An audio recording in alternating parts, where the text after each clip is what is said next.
우리 옆 사람하고 인사 한번 할까요? 만나서 반갑습니다. 만나서 반갑습니다. 할렐루야. 오늘은 표적 시리즈 네 번째 말씀, 기적을 만드는 작은 씨앗, 이런 제목의 말씀입니다. 예수님께서 오병이어의 기적을 행했을 때 사람들은 예수님이 세상에 오실 그 선지자라고 부르기 시작을 했습니다.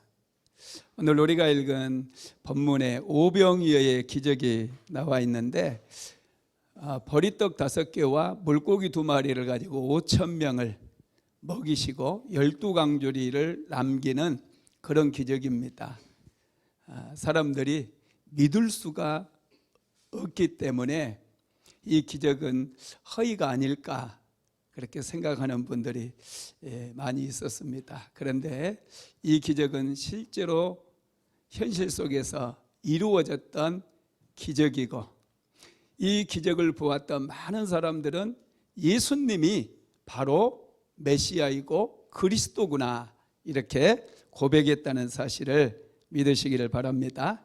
오늘 기적이 일어났던 장소가 여러분 광야라고 하는 곳이죠. 빈들, 광야를 의미합니다.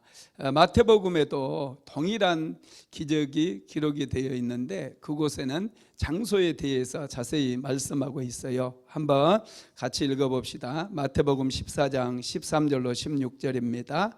예수께서 들으시고 배를 타고 떠나사 따로 빈들에 가시니 무리가 듣고 여러 고을로부터 걸어서 쫓아간지라.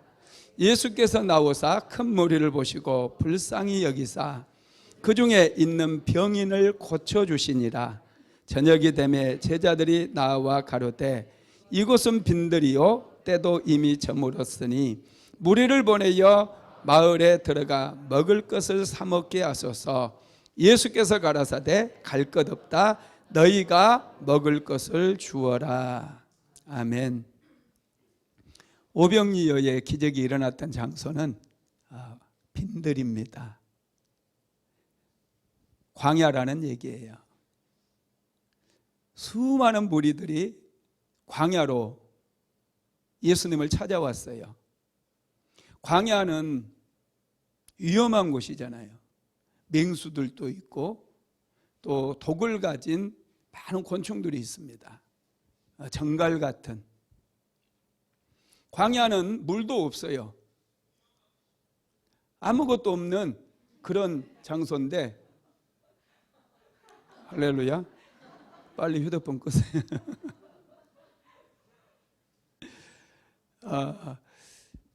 광야에 많은 사람들이 몰려왔어요. 광야에 몰려온 사람들마다 뭔가 기대하는 것이 있었습니다. 그것은 예수님께서 행하시는 기적을 보기 위함이었고, 자기 자신에게도 뭔가 필요를 채워주고 표적을 보여주시기를 원하는 그런 마음으로 예수님을 찾아왔다는 거예요. 그런데 이 사람들이 집을 나온 지 한 3일쯤 됩니다. 마태복음을 자세히 묵상해 보면 이 사람들이 집을 나온 지 꽤 오랜 시간이 지났다는 걸 알 수 있어요. 먹을 양식이 다 떨어졌어요. 그리고 지금은 날이 저물어 가고 있습니다. 그때 제자들이 예수님께 와서 예수님, 지금 날이 저물어 가고 먹을 것도 없는데 빨리 이 무리들을 돌려보냅시다.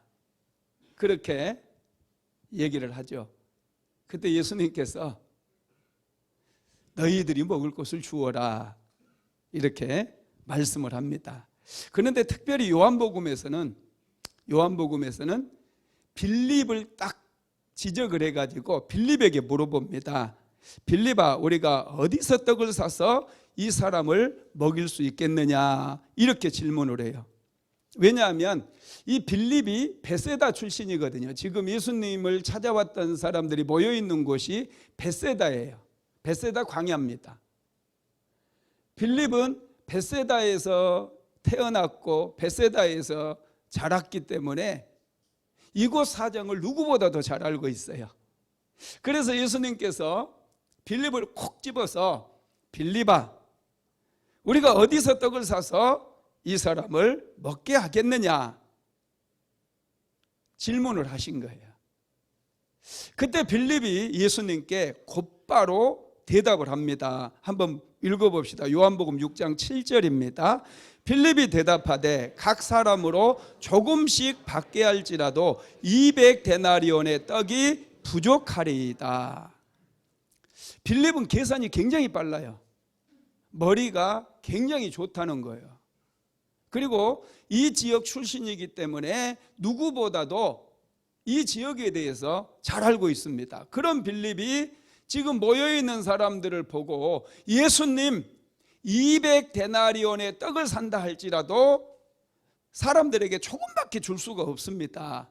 여기에서 각 사람으로 조금씩 받게 할지라도, 이 말이 영어 성경에는 one bite예요. 한 입이라는 거, 한 입. 한 입씩만 준다 할지라도 200데나리온의 돈으로도 모자랍니다. 이렇게 얘기를 해요. 여러분, 얼마나 기가 막힌 상황입니까? 예수님께서는 이제 주라고 그랬는데 참 대량 난감이잖아요. 200데나리온의 돈도 없을 뿐만 아니라 그 돈이 있다 할지라도 지금 그 떡을 사올 만한 그런 가게도 없는 거예요. 그래서 빌립의 대답은 뭐냐면, 우리는 돈도 없고 떡을 파는 것도 없기 때문에 이 문제를 우리는 어떻게 할 수가 없습니다. 그 얘기예요. 우리는 이 사람들에게 먹을 것을 줄 수가 없습니다. 이렇게 말씀하시는 거죠. 그때 여러분 예수님께서 뭐라고 하시느냐 하면 마태복음 14장 16절 다시 읽어봅니다. 예수께서 가라사대 갈 것 없다 너희가 먹을 것을 주어라. 빌립은 분명히 안 된다고 얘기를 했거든요. 계산을 마쳤을 때 도저히 계산이 안 나와요. 그래서 안 된다고 얘기했어요. 빨리 무리들을 마을로 돌려보냅시다. 이렇게 얘기를 한 거예요. 그런데 예수님께서는 갈 곳도 없다. 너희가 먹을 것을 주어라. 이렇게 얘기를 해요. 그때 안드레라고 하는 베드로의 동생이 안드레거든요.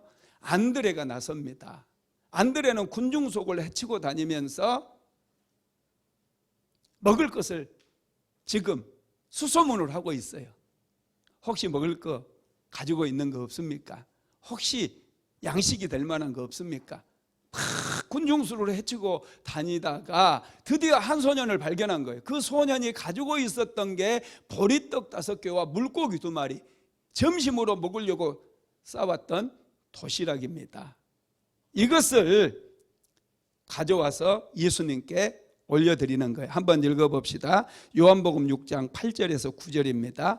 제자 중 하나 곧 시몬 베드로의 형제 안드레가 예수께 여짜오되 여기 한 아이가 있어 보리떡 5개와 물고기 2마리를 가지고 있나이다. 그러나 그것이 이 사람에게 얼마나 되겠사옵나이까. 아멘. 여러분, 우리 주위에는 머리 좋은 사람이 굉장히 많아요. 계산이 굉장히 빨라요. 계산 잘하고 계산이 빠르다고 그분들이 문제를 잘 해결하는 거 보셨나요? 문제 해결이 잘 안 돼요.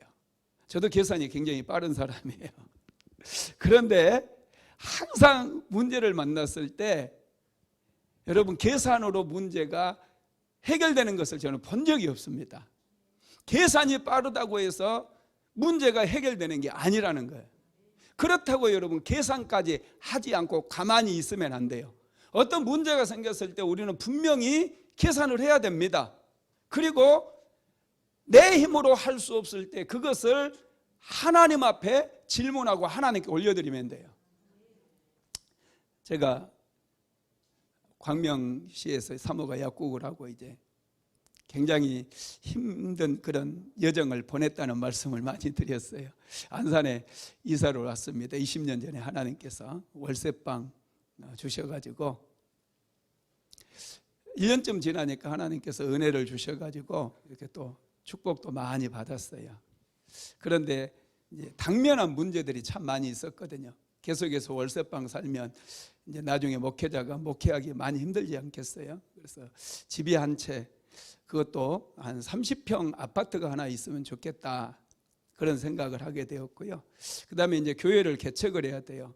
옛날 조영기 목사님 시절에는 천막을 쳐도 사람이 왔지만은 그래도 2000년도에 제가 개척을 했는데 그때 당시는 사람이 오기 위해서라도 아파트 상가는 있어야 되겠더라고요. 아파트 상가 40평. 그리고 이제 사모 약국도 조그만한 약국, 이제 계속해서 그런 작은 약국에서만 일할 수가 없잖아요. 그래서 약국 확장을 이제 해야 되겠어요. 그래서 사모가 이제 이 세 가지를 생각을 하고 이제 계산을 다 뽑아봤어요. 계산을 뽑아보니까 최소한 그때 당시도 한 3억 정도가 필요한 거예요. 3억 정도가. 그래서 그때 당시 이제 안산에 와서 약국이 그래도 제법 이제 자리를 잡고 그랬으니까 이제 한 달에 한 200만 원씩 저축을 하면은 한 10년 하면은 2억 좀 넘게, 그죠? 10년. 근데 10년 지나면 또 물가가 올라가지고 못하는 거예요, 이것도. 그리고 당장 해야지. 이거 10년 동안 기다려서 할 수가 없거든요. 다 또 물가가 오르고. 이렇게 막 계산기 뚫어보더니 계산이 안 나온대요. 계산이 안 나온대. 그리고 이제 하나님께 걸겠다 그러더라고요. 그래서 뭘거나 했더니 하나님 앞에 작정 예물이라는 것을 딱 준비를 하더라고요. 한 달에 10만 원씩 11조 감사헌금 내는 거 다 빼고 한 달에 10만 원씩 작정헌금을 딱 작정을 하고 이제 하나님께 다 맡겨버리고 이제 기도하겠다는 거예요. 그래서 매달마다 이제 하나님께 예물 드리고 이제 그 세 가지를 위해서 하나님께 기도하는 거예요. 매일마다 하나님, 집도 30평 아파트 주세요. 하나님, 약국도 확장하게 해주세요. 하나님, 교회를 세울 수 있도록 상가 주세요. 매일마다 그렇게 하나님 앞에 나아가서 기도했어요. 그리고 1년 작정해가지고 기도를 했는데 1년이 지났습니다. 이루어졌을까요? 안 이루어졌을까요?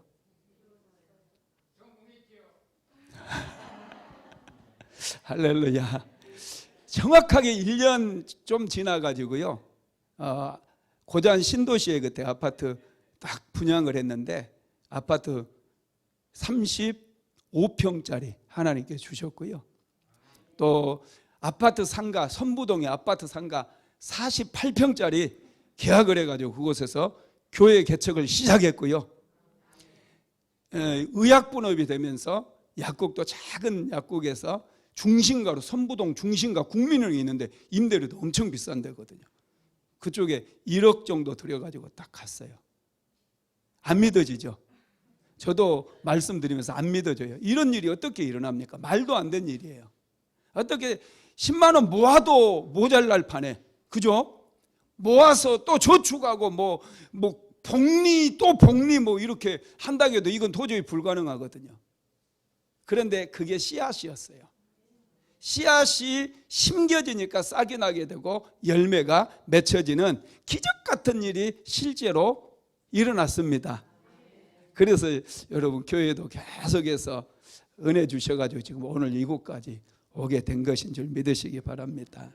여러분, 문제는 작은 어떤 씨앗이나 작은 열쇠로 해결이 되는 거예요. 풀어지는 거예요. 자물통이 아무리 커도요, 열쇠는 항상 작아요. 그런데 그 열쇠가 있어야 이 자물통이 열리는 거예요. 그렇잖아요. 문제 해결의 열쇠는 아주 작은 곳에 있습니다. 이걸 잘하게 되면 우리 인생 가운데 찾아온 여러 가지 문제들을 우리는 쉽게 해결할 수가 있다라는 것이죠. 예수님께서 오늘 빌립에게 너희가 먹을 것을 주어라, 이 제자들에게 너희가 먹을 것을 주어라 이렇게 말씀하셨어요. 이 말씀은 그냥 예수님께서 어떤 제자들에게 짐을 지어주는 게 아니에요. 너희 안에 이미 문제를 해결할 수 있는 길이 있으니까 힘껏 한번 찾아보라는 거예요. 기도도 하고 하나님 앞에 몸부림을 한번 쳐보라는 거예요. 그러면 너희 가운데 반드시 문제 해결책을 찾아낼 수 있을 거라고 말씀을 하고 있는 것입니다. 여러분, 그러면 우리의 삶의 문제를 해결하는 열쇠는 무엇일까요? 첫째는 작은 씨앗입니다. 자, 요한복음 6장 8절에서 9절까지 말씀 한번 읽어볼까요? 제자 중 하나 곧 시몬 베드로의 형제 안드레가 예수께 여짜오되 여기 한 아이가 있어 보리떡 5개와 물고기 2마리를 가지고 있나이다. 그러나 그것이 이 많은 사람에게 얼마나 되겠사옵나이까. 아멘. 빌립은 계산만 했어요. 계산으로는 안 된다는 거예요. 예수님, 우리는 이 사람들을 먹일 수 없습니다. 그렇게 예수님께 말씀드렸어요. 그런데 안드레는 예수님께서 너희가 먹을 것을 주어라 이 말씀을 했을 때 뭔가 해답을 찾기 위해서, 사람들에게 먹을 것을 주기 위해서, 순종하기 위해서 군중 속을 헤치고 다녔다는 거예요. 그리고 드디어 한 소년을 발견했는데 그 소년에게 보리떡 5개와 물고기 2마리가 들려 있었던 거예요. 이게 중요해요. 이것마저 찾는 노력을 안 한다면 은혜 받을 자격이 없습니다. 할렐루야. 계산만 하면 안 돼요. 여러분, 계산 아주 안 해도 안 되지만은 계산만 하고 있으면 안 돼요. 계산을 하고 난 다음에는 반드시 결단 내려야 돼요. 이건 내가 할 수 있는 일인가 할 수 없는 일인가 분별을 하시고, 내가 할 수 있는 일이라면 하면 돼요. 내가 할 수 없는 일이라면 하나님께 맡겨드리면 됩니다. 기도를 해도 되고, 뭔가 하나님께서 응답 주실 만한 그런 것들을 찾으면 돼요. 사람을 찾든지. 할렐루야. 구약 성경을 보면 열왕기상 하 4장에 보면은 한 선지생도 부인이 엘리사 선지자를 찾아옵니다. 엘리사 선지자에게 하소연을 해요. 우리 남편이 당신의 선지학교에서 공부했던 사람인데 빚을 많이 지고 남편이 죽었습니다. 그래서 채주들이 와서 나에게 빚을 갚으라고 하는데 너무 가난해서 빚을 갚을 수가 없습니다. 그러자 채주들이 와가지고 우리 자녀들을 끌고 가서 종으로 삼으려고 합니다. 선지자님 도와주세요. 그때 엘리사 선지자가 한 가지를 물어봐요. 너희 집에 무엇이 있느냐 그래요. 너희 집에 무엇이 있느냐. 예, 기름 한 병밖에 없습니다. 다른 거 없습니다. 아, 그걸로 됐다. 너는 동네에 다니면서 그릇을 빌려와라. 작게 빌리지 말고 많이 빌려와라. 그래서 이 과부는 동네를 다니면서 그릇들을 빌려오기 시작합니다. 많이 빌려왔어요. 그랬더니 엘리사 선지자가 이제는 문을 닫고 들어가서 기름병으로 기름을 부으래요. 그대로 순종해서 기름을 부었습니다. 그릇마다 다 채워지는 거예요. 작은 기름병에서 계속해서 기름이 넘치게 나오는 거예요. 마지막 그릇을 채웠을 때 기름도 끊어졌어요. 엘리사 선지자가 말합니다. 그것을 팔아서 빚을 갚고 나머지로 생활비로 써라. 할렐루야. 있는 것, 우리 안에 있는 것을 하나님께서는 굉장히 소중히 여기시고 우리에게 있는 작은 것이라도 기적의 씨앗으로 삼으시기를 원하신다는 것을 믿으시기를 바랍니다. 그러면은 기적을 만드는 이 작은 씨앗에는 어떤 것들이 있을까요? 첫째가 믿음이에요. 보리떡 5개와 물고기 2마리는 사실은 정말 보잘것없는 한 사람의 점심 식사입니다. 이 물고기 2마리가 헬라어 원어로 옵사리온이라고 기록되어 있는데요. 이 옵사리온이라고 하는 이 단어는 이 물고기 중간 크기의 물고기를 얘기해요. 물고기가 크면은 낚시를 하다가 큰 물고기가 잡히면은 이제 자기 집에 가져가서 먹으려고 이렇게 잘 보관을 하고, 이 아주 작은 물고기가 잡히면은 그냥 바다에 던져줍니다. 다시 잘 먹고 크라고. 그런데 이게 집에 가지고 가기도 이게 좀 시원찮고 던져주자니 아깝고 그런 물고기들, 한 손바닥만한 물고기들이 있겠죠. 이런 것들은 당시에 이제 고아나 과부들은 뭐 먹을 게 없으니까 그 사람들 위해서 먹도록 이제 바닥에 이 해변가에 이런 데 이렇게 놔두는 거예요. 그러면 그 사람들이 와서 가지고 가는 그 물고기가 있는데 그 물고기가 옵사리온이에요. 이 부자들이 먹는 양식도 아니고 이 가난한 사람들이 먹었던 그런 양식, 그게 이제 물고기 2마리였고 또 보리떡, 쌀떡도 아니고 밀가루떡도 아니고 보리떡 5개, 아주 서민들이 먹는 그런 양식이었다는 것이죠. 그런데 그것이 바로 기적을 일으켰어. 5,000명이나 되는 사람, 실질적으로는 남녀노소를 합했을 때는 한 2만 명 된다고 그래요. 이 사람들이 배불리 먹고 12광주리를 남기는 그런 기적이 일어나게 되었다는 겁니다. 여러분, 이 기적에는요 믿음이 필요해요. 이 믿음이 기적의 씨앗이에요. 계산이 빠른 사람들은요 쉽게 포기해 버리더라고요. 이건 내 힘으로 안 돼.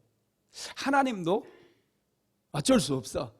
쉽게 포기해 버려요. 기도하다가 그래서 낙심하고 기도하다가 막 포기해 버리는 거예요. 하나님도 자기 같은 줄 알고. 여러분, 절대로 포기하지 마세요. 믿음이라고 하는 것은 끝까지 붙잡는 거예요. 믿음은 여러분 우리의 환경도 변화시키고 우리의 인생을 송두리째 변화시켜요.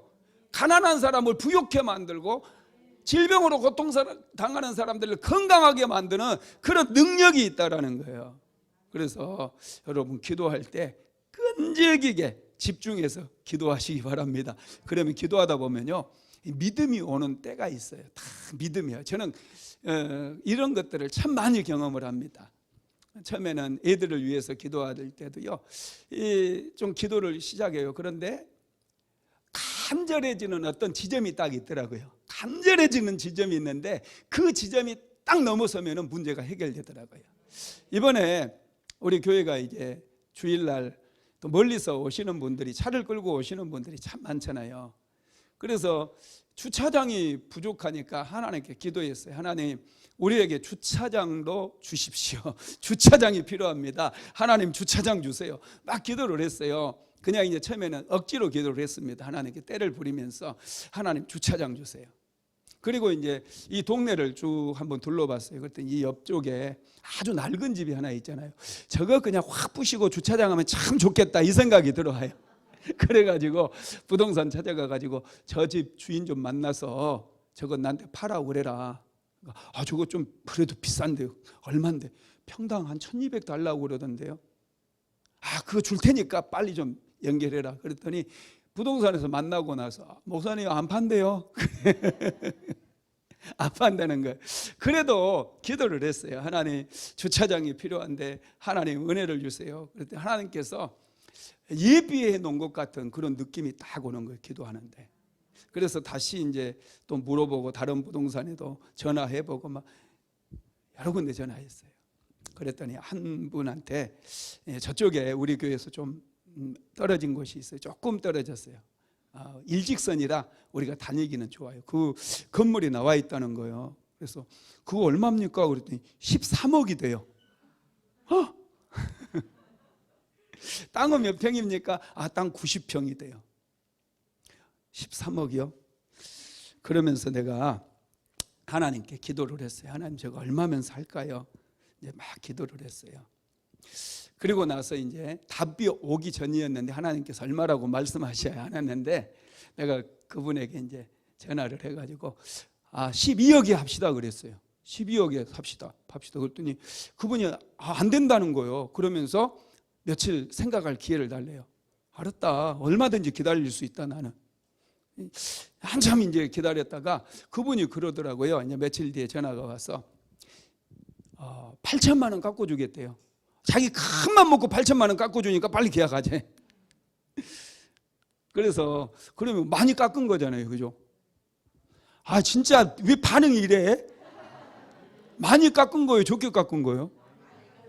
엄청 많이 깎은 거예요. 8천만 원. 얼마나 큰 돈인데요. 그래서 하나님께 이제 또 나와서 기도를 했어요. 하나님 8천만 원 깎아주고 12억 2천에 계약을 하자는데 하나님 어떤가요? 제가 볼 때는요, 하나님 저거 12억인데요, 12억. 그랬더니 하나님께서도 12억이다 그러는 거예요. 12억이 돼요. 이것까지 대답을 해주시더라고요. 그래서 내가 다시 전화를 해서 12억 2천만 원 더 깎든지 말든지 깎아주면 하고 안 깎아주면 안 하고. 그랬더니 이분이 깎아준다고 그러더라고요. 그래서 이제 우리 주차장 부지를 계약을 했습니다. 할렐루야. 어떤 지점이 있어요. 이 기도하다 보면은 믿음이 오는 지점이 있습니다. 이 지점이 왔을 때 여러분 밀어붙이면 돼요. 그러면 반드시 역사가 일어나더라고요. 그래서 이제 우리 교회 저 건물이 9월 말까지 비워준다고 그랬거든요. 그러면 저거 싹 헐어버리고 멋지게 주차장을 만들어서 이제 한 30대 정도는 거뜬합니다. 할렐루야.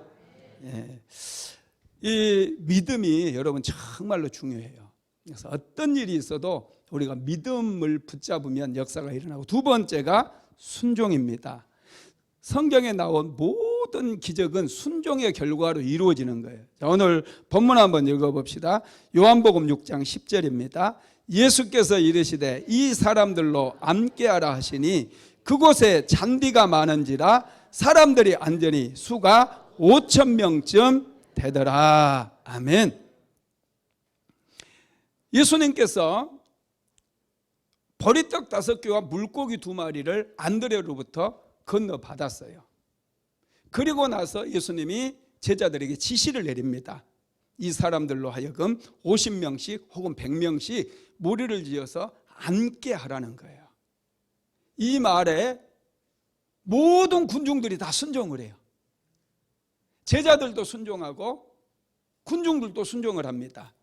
그리고 나서 예수님께서 떡을 들고 축사하시고 난 다음에 제자들에게 떼어서 나눠줘요. 한번 읽어봅시다. 마태복음 14장 19절입니다. 무리를 명하여 잔디 위에 앉히시고 떡 5개와 물고기 2마리를 가지사 하늘을 우러러 축사하시고 떡을 떼어 제자들에게 주시매 제자들이 무리에게 주니. 아멘. 떡을 떼어서 제자들에게 줬다는 거예요.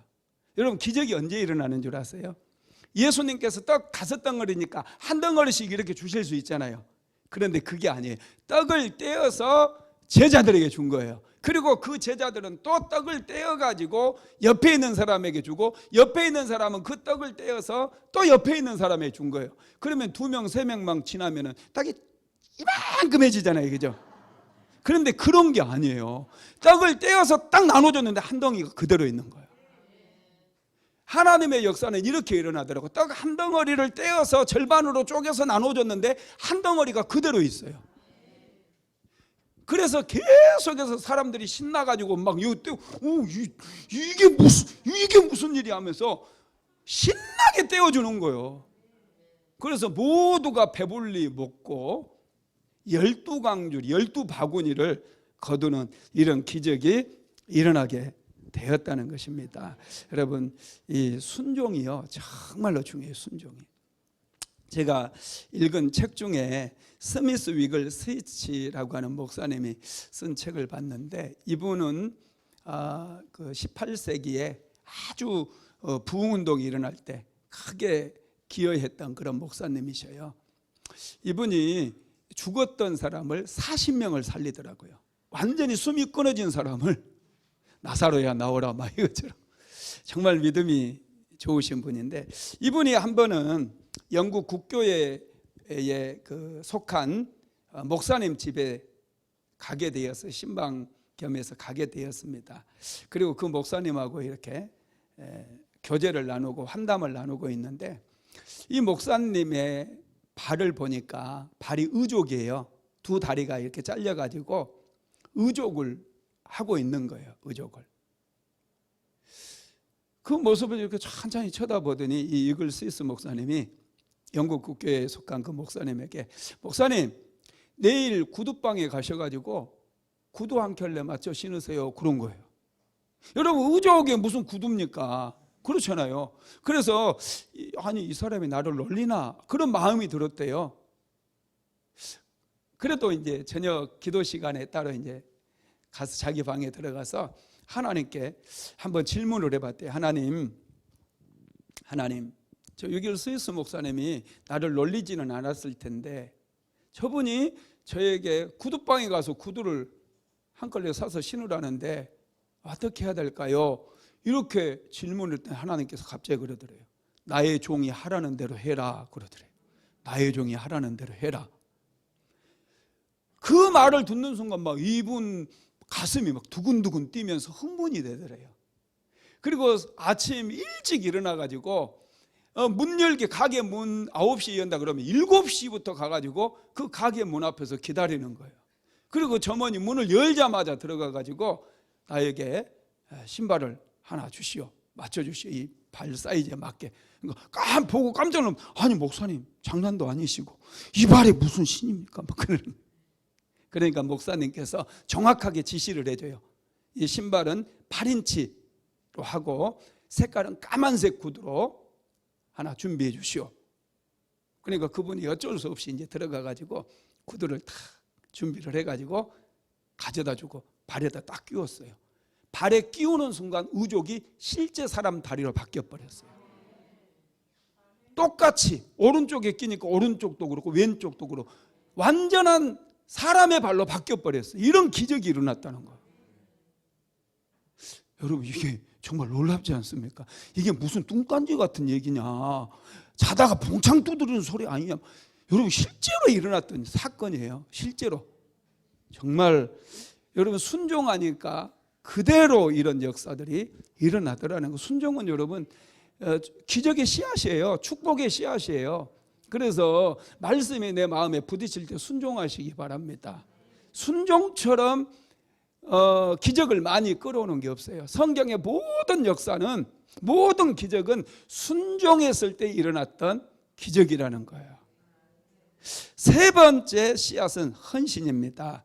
오병이어의 기적의 시작이 어디에서 시작됐어요? 한 소년의 헌신입니다.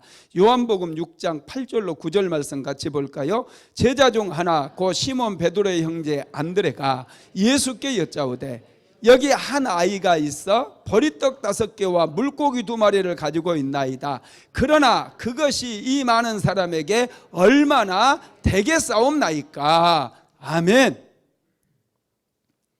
한 소년이 자기의 도시락을 안드레에게 준 거예요. 이 소년 배고플까요? 안 배고플까요? 배고파요. 하루 종일 굶주렸어요. 그런데 이 소년이 그걸 자기가 먹어버렸으면 거기에 있었던 모든 사람들은 굶주릴 수밖에 없어요. 아까워요. 작은 거지만 이거 주면 나 배고파 죽을 것 같아. 그게 우리의 마음이에요. 이거 해버리면 나는 끝날 것 같아요.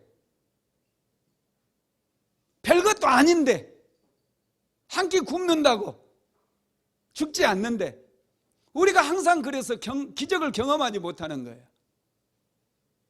이 소녀는 아주 작은 거 물고기 2마리하고 보리떡 5개예요. 자기도 배고프고 자기가 먹어야 되는 양식이지만 그걸 안드레에게 주고 안드레는 그것을 예수님께 갖다 드렸어요. 이게 헌신이라는 거예요. 이 헌신을 보시고 여러분 예수님께서 기적을 일으켜 주신 거예요. 제가 항상 보면요, 하나님 앞에 우리가 헌신하는 것은 정말 이건 축복의 씨앗이더라고요. 교회 개척하고 나서 계속해서 경험하는 하나의 원리더라고요. 사이클이에요. 우리 교회 이제 이전 몇 번 했잖아요. 그런데 이제 수암동으로 우리가 이전을 할 때, 그리고 몇 번 이전할 때도 성도들이 뭐 건축 헌금을 했다든지 단 한 번도 없어요. 수암동으로 이사 올 때도 성도들에게 헌금하라고 얘기도 안 꺼냈어요. 괜히 부담들이니까. 근데 그걸 이제 얼만큼 지나고 나서 내가 땅을 치고 후회를 했습니다. 왜냐하면 헌신은 제가 다 했거든요. 사모랑 저랑 다 해버렸어요. 별거 아니에요. 사실은 얼마 안 드렸어요. 물론 이제 우리 전부를 드렸거든요. 있는 것을. 시흥에 아파트가 있는 거 하나 팔았는데 하나님께서 주셔가지고 이제 그게 손해보고 팔았어요. 샀던 가격보다 2천만 원 깎아주고 팔았습니다. 그거 이제 많지는 않는데 그래도 하나님께 드렸어요. 그래도 돈이 모자라요. 여기 잔금을 치러야 되는데. 그래서 우리 가지고 있었던 다 사모가 가지고 있는 적금만 다 깨고 다 드리고, 그리고 사모 약국 이제 하잖아요. 그러면 약국에는요 운전 자금이라는 게 있어요. 결제해 줘야 되거든요. 약은 미리서 갖다 썼으니까 그 결제해 줘야 될 돈이 있어요. 매달마다 결제가 들어가야 돼요. 그리고 직원들 월급 줘야 되니까 이게 딱 어느 정도는 항상 있어야 되는데 이것마저 털어가지고 교회 헌금을 해버렸어요. 사실은 그거 했다고 10억도 한 것도 아니고 그냥 조금 한 거예요. 그래서 겨우 맞춰가지고 2018년 1월 달에 이제 이곳으로 이사를 왔어요.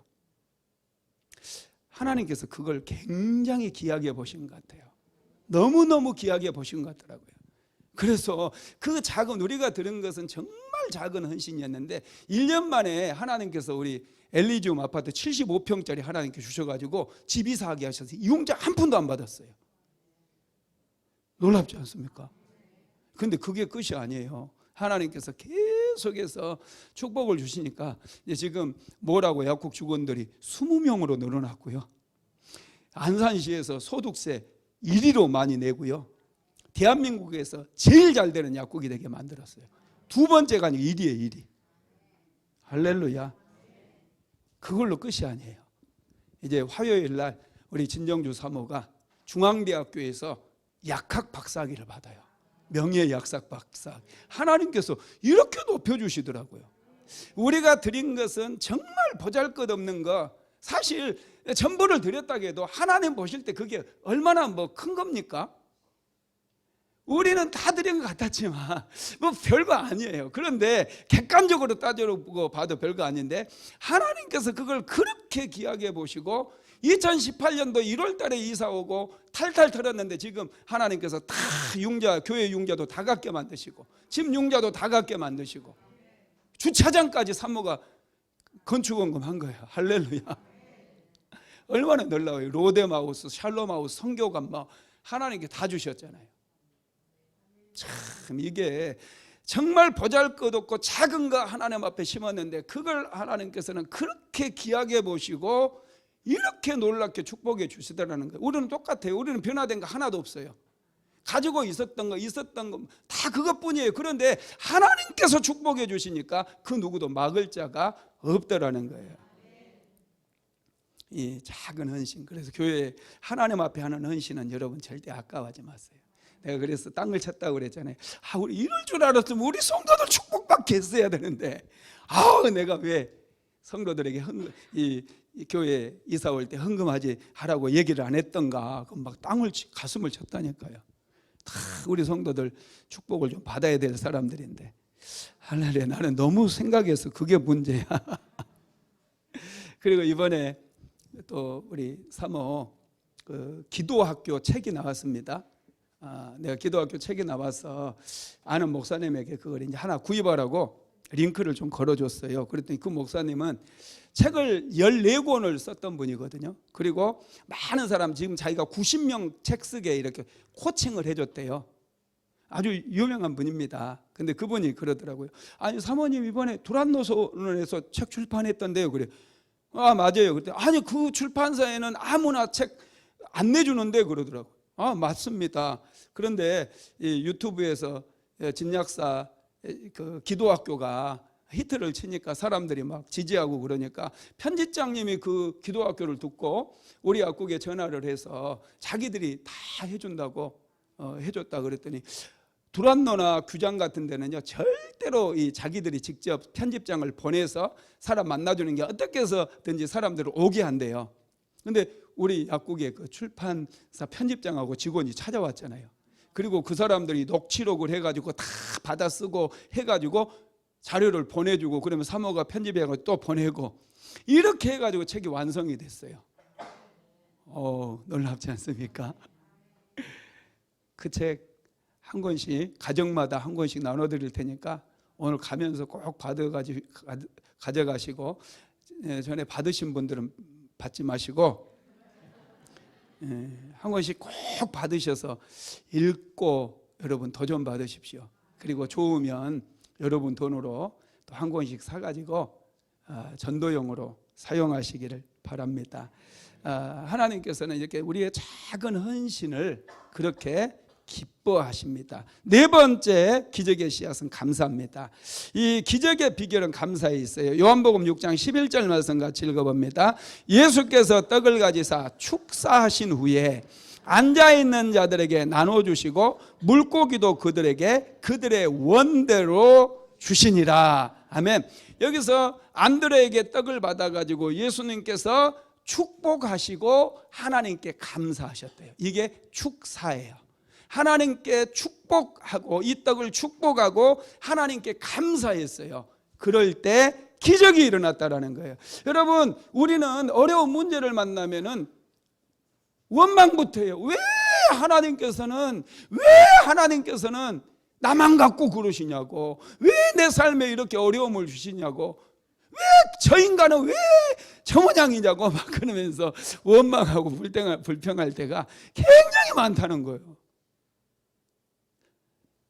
그러면은 기적이 일어나잖아요. 우리가 많이 해봤잖아요.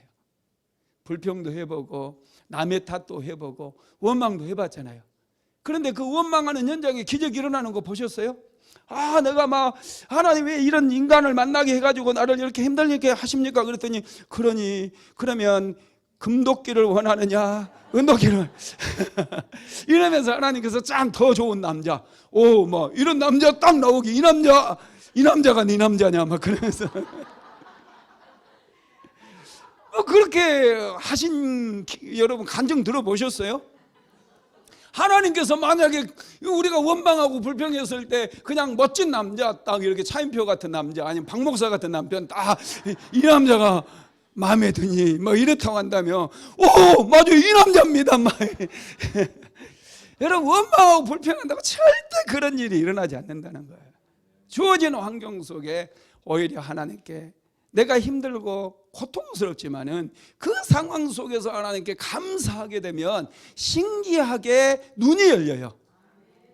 그래서 신받다를 외치게 되는 거예요. 오늘 이 시대에도 여러분 신받다를 외칠 수 있는 그런 일들이 지천에 열려 있어요.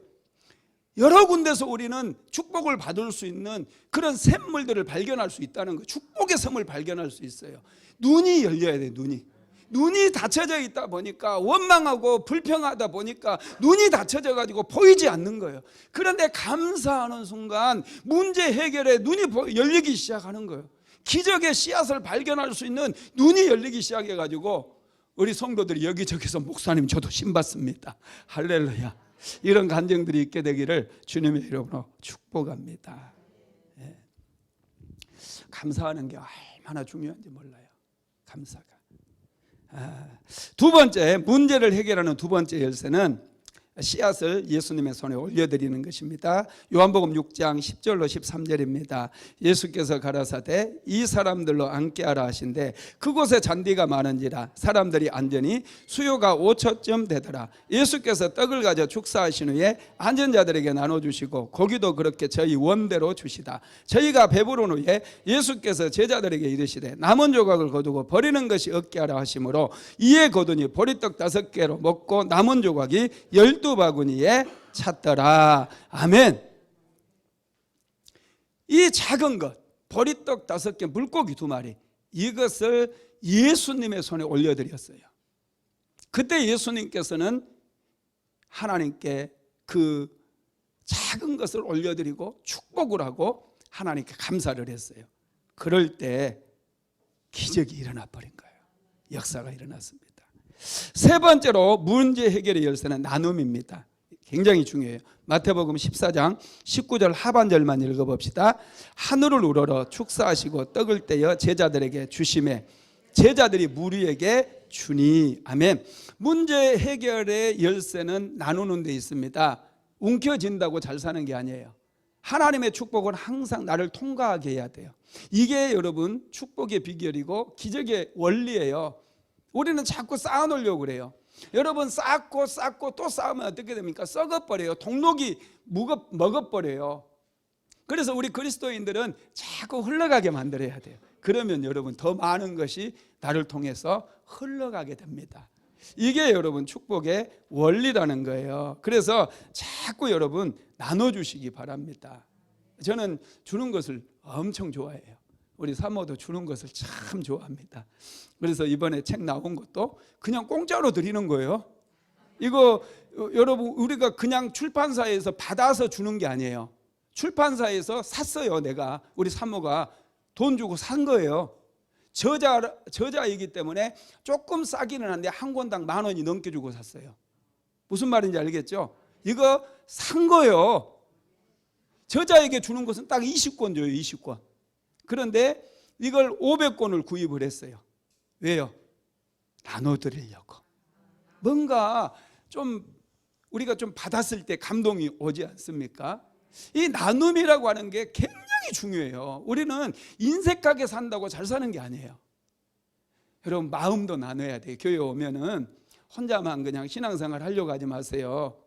그냥 먼저 다가가세요.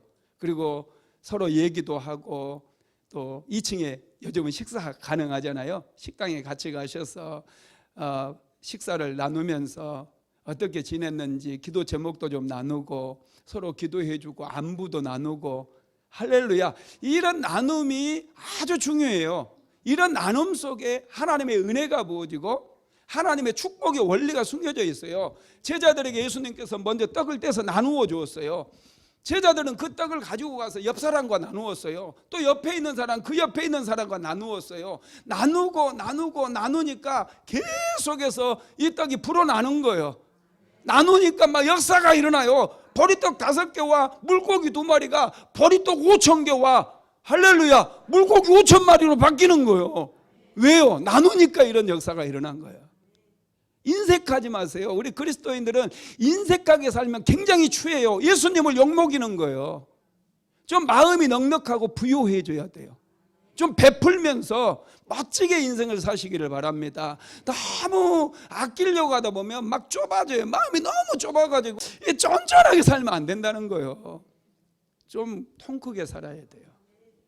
하나님의 그 은혜와 축복은요 흘려보낼 때 나눌 때 강력하게 부어져요. 인색하지 마세요. 하나님에 대해서도 인색하지 마시고 옆에 있는 분들에 대해서도 항상 넉넉하시게 되기를 주님의 이름으로 축복합니다. 이 기독교는 나눔의 공동체입니다. 오늘날 교회에서 기적이 잘 일어나지 않아요. 아픈 사람도 치료받지 못하고요. 교회 열심히 다녀도 성도들이 복을 받지 못해요. 제가 볼 때 그래요. 왜 그러면 교회 공동체 안에서 이런 기적이 사라져 버렸느냐? 나눔이 없어서 그런 거예요. 나눔이 없어요. 옆에 있는 사람 얼굴 맨날 보면서도 이름도 몰라. 뭐 이게 같은 공동체로 생기는 그런 뭐 성도라고 할 수 있겠어요? 좀 나눠야죠. 어제 우리 옆집에 새로 이제 이사 온다고 또 우리 집에 들어가는데 인사를 하더라고요. 반갑게. 그래서 저희도 너무 반가운 거예요. 아 드디어 저분 전도할 사람이 오니까 너무 반갑게 막 인사하고 어디서 오셨냐고. 그랬더니 서울 독산동에서 이사 온대요. 나도 청년 때 독산동에 살았다. 막 여러분 좀 나눠야 돼요. 나눠야지 불신자들과도 나누고 그럴 때 전도할 수 있는 기회가 생기고 또 우리 그리스도인들, 우리 성도들, 안디옥 교회 성도들끼리 좀 나누고 얘기도 하고 커피도 같이 마시고 이렇게 할 때에 여러분 놀라운 축복이 부어져요. 은혜가 부어져요. 기적이 일어날 수 있다는 거 믿으시기 바랍니다. 말씀을 마무리하겠습니다. 예수님의 손은 전능한 손입니다. 무엇이든지 예수님의 손에 올려지면 기적이 나타납니다. 오병이어의 기적, 풍성한 축복이 임하게 된다는 거예요. 오늘은 이 표적 시리즈 4번째 말씀인데요. 이 오병이어의 표적이 예수님의 손을 통해서 나타나게 됐어요. 오병이어의 기적을 현장에서 보았던 사람들은 이구동성으로 소리를 질러대기 시작했습니다. 어떤 소리를 질렀느냐? 그게 요한복음 6장 14절에 나와 있는데 같이 읽어봅시다. 그 사람들이 예수께서 행하신 이 표적을 보고 말하되 이는 참으로 세상에 오실 그 선지자다 하더라. 이 오병이어의 기적을 보고 나서 유대 백성들이 이구동성으로 했던 말이, 와, 이 예수라고 하는 사람이 바로 그 선지자다, 그 선지자구나, 이렇게 소리를 질렀다는 거예요. 그 선지자라고 하는 뜻이 뭐냐면 이분이 바로 메시아다, 우리를 세상에서 구원하기 위해서 오신 바로 그리스도다, 이런 고백이라는 거예요. 그 선지자는 신명기서 18장 15절에 기록되어 있는데요, 한번 읽어봅시다.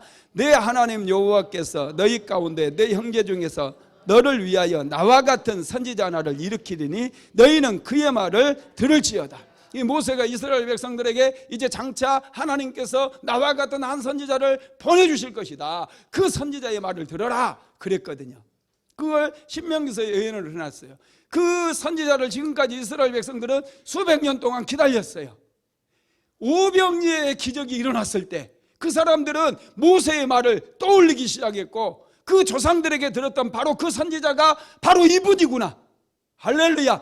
오병이어의 기적은 바로 예수님께서 그 선지자라고 하는 이 표적이었다는 거예요. 그래서 그 사람들은 예수가 그리스도임을 이제 믿게 되었다는 것입니다. 할렐루야. 오늘 말씀을 통해서 큰 은혜가 있게 되기를 주님의 이름으로 축복합니다.